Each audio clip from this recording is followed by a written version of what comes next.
Fala, corintianada, gente fina do canal. Hoje vamos falar de um tema que deu o que falar no começo do ano passado: as escutas e câmeras encontradas no Parque São Jorge. Logo após a posse do atual presidente, esse assunto que gerou tanta polêmica teve um inquérito arquivado recentemente. Além disso, vamos falar sobre o clima positivo no Corinthians antes do clássico contra o São Paulo e as ótimas notícias envolvendo desbloqueio de contas, pagamentos de salário, regularização da patrocinadora Master e, claro, o sonho reacendido por Pogba com a ajuda da patrocinadora.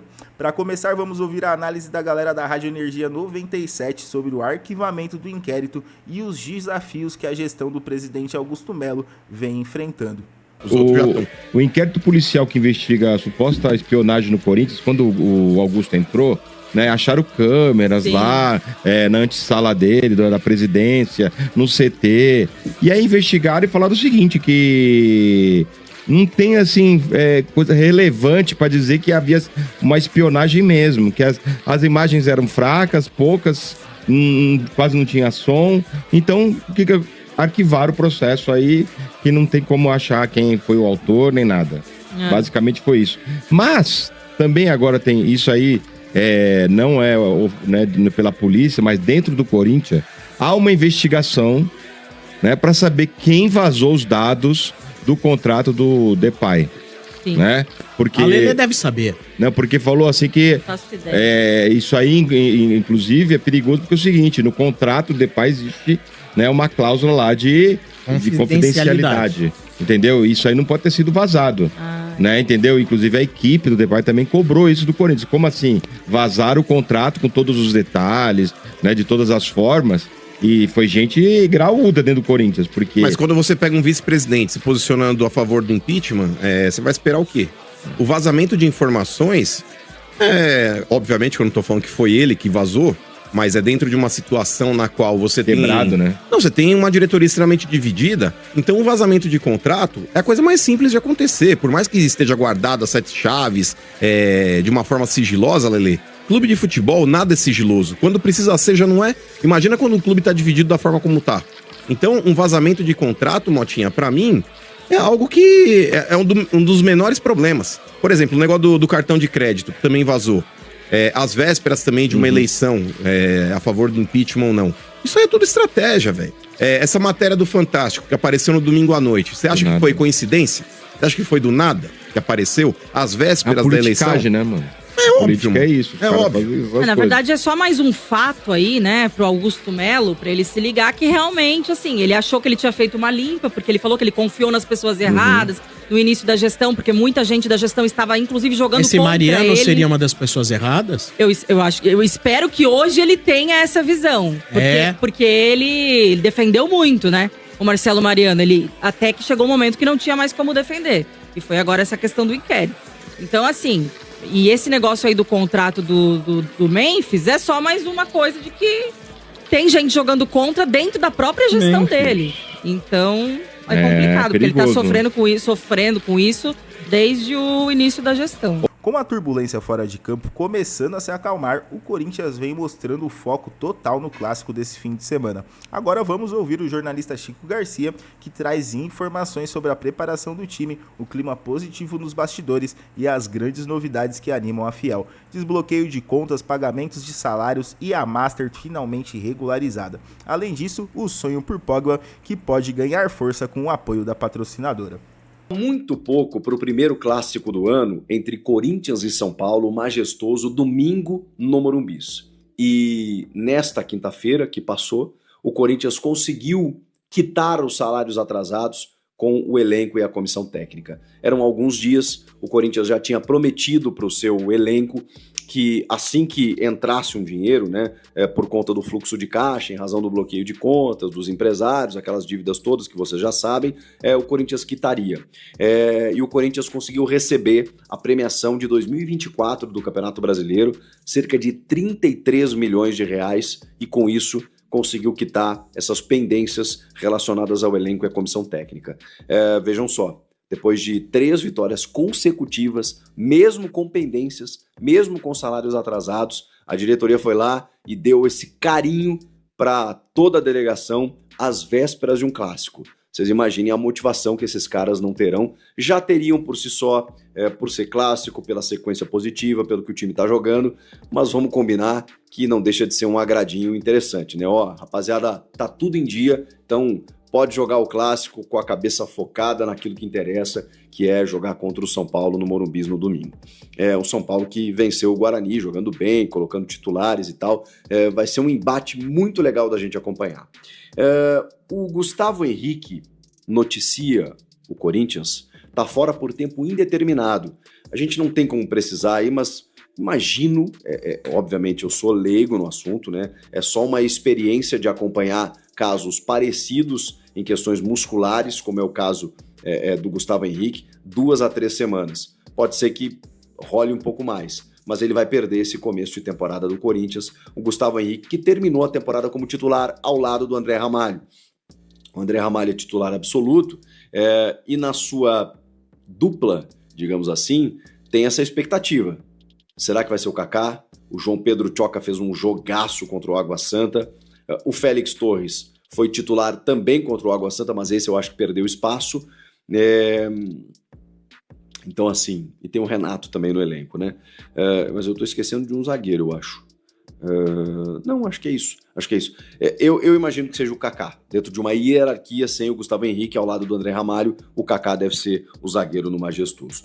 O Rodrigo Garro, por mais que o Ramon tenha indicado titulares contra o São Paulo, a volta dos titulares são dos titulares à disposição. Por exemplo, o Breno Bidon não vai estar à disposição. Ele é titular, mas ele está no Sul-Americano Sub-20.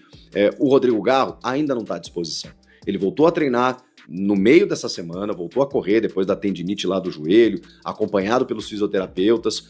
Tem uma previsão, que eu acho até não tão otimista, dele voltar só no dia 19 de fevereiro, quando o Corinthians entra em campo pela pré-Libertadores. Mas eu acho que ele entra em campo antes, tá? Dia 6 de fevereiro tem o derby, e a gente imagina que até lá o Garro esteja recuperado, a menos que não esteja, mas no derby eu tenho a impressão de que ele não vai faltar. Então, já a gente vai ter em campo o Rodrigo Garro, titular absoluto, um dos grandes caras do futebol brasileiro no ano passado, e que não dá para dizer que tá fazendo falta, né? Porque o Corinthians está se virando bem sem ele, mas o Garro é uma peça fundamental no esquema do Ramon Dias.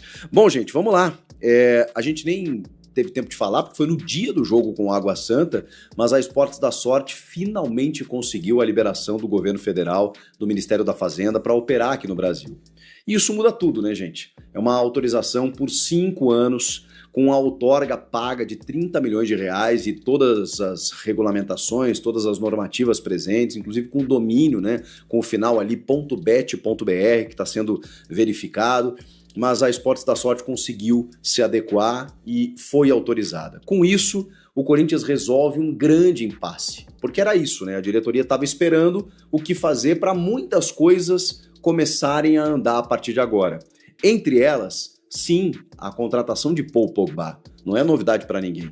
O Augusto Melo e membros da diretoria, eles têm dito de que as conversas existem, de que o jogador se mostrou interessado, o Memphis Depay tem auxiliado na conversação, o Fabinho Soldado está participando ativamente, mas o Corinthians precisava saber de que maneira iria viabilizar essa questão, porque dependia de uma operação financeira e para isso dependia da sua patrocinadora Master. Agora, quais são os passos a partir de agora? É dar prioridade a Esportes da Sorte. Olha só, a gente quer contratar esse jogador. Você quer participar?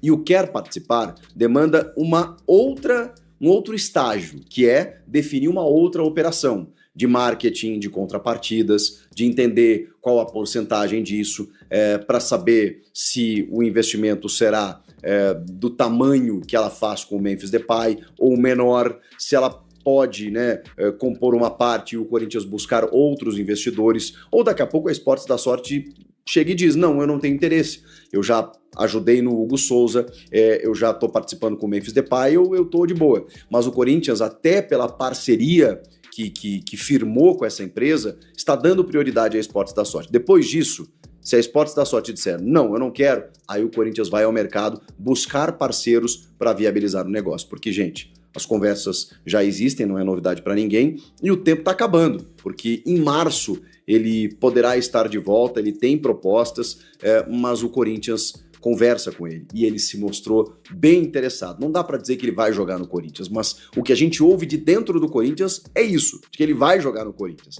Eu não poderia afirmar. O que eu posso afirmar é que as conversas existem e que para chegar a uma proposta que ainda não chegou, você depende de toda essa operação, que agora começa com essa autorização da patrocinadora junto ao governo federal. Era o que precisava. Não fosse isso, o Corinthians ia ter que ir atrás de um outro patrocínio, não só para a questão Pogba, para a questão Memphis, para a questão do clube, para tudo. Então, isso ameniza demais a situação do clube para, a partir de agora, poder viabilizar outros negócios, entre eles o Paul Pogba. E também tem uma outra questão, que é a do impeachment, né? Se o impeachment tivesse rolado na última segunda-feira, esqueçam. O Augusto Melo nem estaria no comando do clube, a instabilidade política do clube seria tamanha que não teria como você viabilizar esse negócio. Com essa questão meio que suspensa, sob júdice, não se sabe se vai rolar ou não, acho que em algum momento vai rolar. Mas agora, o Augusto me parece, até pela liberação da patrocinadora, ter um pouquinho mais de liberdade para trabalhar. E ele vai tentar viabilizar esse negócio. Claro, se rolar o impeachment vai embaçar tudo, mas vocês imaginem que se nesse meio tempo ele anuncia um jogador desse porte, aí eu acho que vai ser mais complicado ainda para a oposição nesse momento conseguir alguma manobra política nesse sentido. Então, as coisas estão caminhando. Esse era um passo importante para que o Corinthians, a partir de agora, monte uma operação para trazer o Pogba, entre outros reforços. Mas Pogba depende exclusivamente de um investidor. Não que o investidor vá bancar exclusivamente, mas sem o investidor não tinha como bancar. Então, a partir de agora, as coisas facilitam mais. E como o jogador já se inclinou, gostou do projeto, as conversas rolaram, pode acontecer. E aí, corintianada, o que vocês acharam do arquivamento do inquérito das escutas? Acham que o clube está conseguindo superar os desafios políticos e financeiros? E quanto ao Pogba, vocês acreditam que a chegada dele pode mesmo se tornar realidade com a ajuda da patrocinadora? Conta tudo nos comentários, não esqueçam de deixar o like, se inscrever no canal e ativar o sininho para não perder nenhuma novidade. Um abraço, valeu e vai Corinthians!